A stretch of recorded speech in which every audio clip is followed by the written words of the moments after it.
Hi, I'm Pete Fearley, and welcome to the Pro Football Hall of Fame's YouTube channel and our series White Gloves video.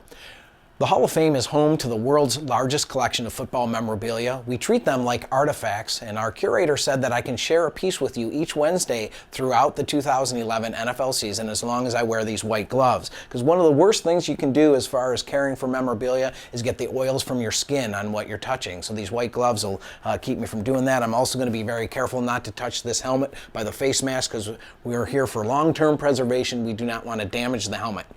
This is from Hall of Famer Howie Long, and I'm going to tell you a little story about the helmet here in a moment, but of course you should know a little something about Howie Long, one of the great defensive linemen of all time, played 13 seasons with the Raiders. He was elected to the Pro Football Hall of Fame with the class of 2000, and sometimes it takes a long time, and that was a pun intended, to get something into get an artifact into our collection. That was the case with Howie. Again, he was enshrined in 2000. We did not get this helmet until the summer of 2010 when he sent a whole bunch of stuff to us, not only the helmet, but his shoes, his shoulder pad, jerseys, trophies, even some mementos from his acting career. But on to our White Gloves video story for this week, this helmet. Howie wore this in 1993, his final season. He added 6 sacks to his career total. He had 84 overall, and that doesn't even include the 7.5 that he had as a rookie before the NFL recognized the sack as an official statistic. But Howie wore this throughout the 1993 season, started all 16 games, ended the season in style as he and the Raiders beat their arch rival, the Denver Broncos, 33-30 in the season finale. Then they played the Broncos again the next week in the wild card game. This time, Howie and the Raiders beat the Broncos by an even greater margin, 42-24.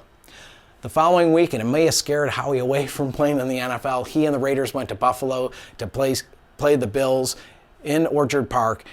Frigid conditions, 0 degrees at kickoff with a wind chill of -32. The Raiders lost a narrow one to the Bills that day. And then Howie, a couple of weeks later, was named to the Pro Bowl as a need player, but then he shocked the football world by announcing his retirement. He decided that he was going to call it an end to his brilliant career. He wanted to spend more time with his family. He also wanted to go out on top. And so this is a memento from Howie Long's final season of his Hall of Fame career. Just another treasured piece from our collection. We'll see you next week for another version and another artifact from our collection on White Gloves video.